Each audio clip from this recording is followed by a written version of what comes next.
Hello সবাইকে, আমি প্রিয়া। আমার আরও একটি নতুন মিনি ব্লগে তোমাদের স্বাগত জানাই। তো আজকে আবারও চলে যাচ্ছি একটু ঘুরতে। ওই যে দূরে মন্দিরটা দেখতে পাচ্ছ, হ্যাঁ ওখানেই যাচ্ছি আজকে ঘুরতে।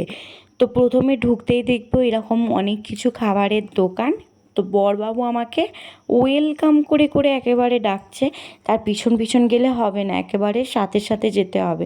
তো প্রথমে ঢুকতেই দেখি এরকম একটা মন্দিরের সামনে একটা গেট, যেটা মায়ের নাম লেখা আছে।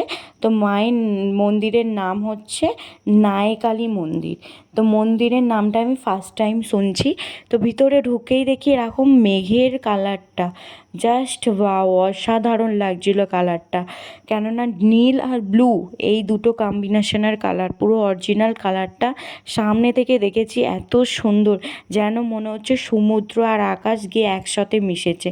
তো প্রথমেই দেখবো এরকম সবুজ মাঠে যেন মনে হচ্ছে কিছুক্ষণ বসে থাকি, কিন্তু বসে থাকলে তো হবে না। বর্মশাই এখানে বললো চলো আগে মায়ের দর্শন করে আসি।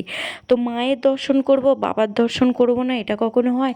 তো প্রথমেই ঢুকতে মায়ের মন্দিরের আগেই দেখবে একটা বটগাছের নিচেই ভোলে বাবা বসে ধ্যানে বসেছে একেবারে।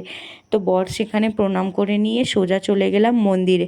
তো মন্দিরে ঢুকতেই দেখি এত সুন্দর লাইটিং, সেখানেই আমার চোখ আটকে গিয়েছিল। তো মন্দিরে যেতে কার না ভালো লাগে? মন্দিরে ঢুকলে দেখবে মনে হবে মনটা একটা শান্তি বজায় করছে মনের ভিতর। তো প্রথমে ঢুকতেই দেখবো মায়ের মন্দিরে মায়ের মুখের দর্শন। তো সেই সময় চলছিল পুজো, ব্রাহ্মণমশাই তখনও পুজোতে বসেছিল, সবাই প্রণাম করে যে যার মনের কামনা করছিল।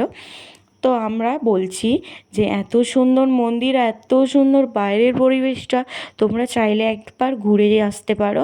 খুব সুন্দর জায়গাটা, আমার তো ভালো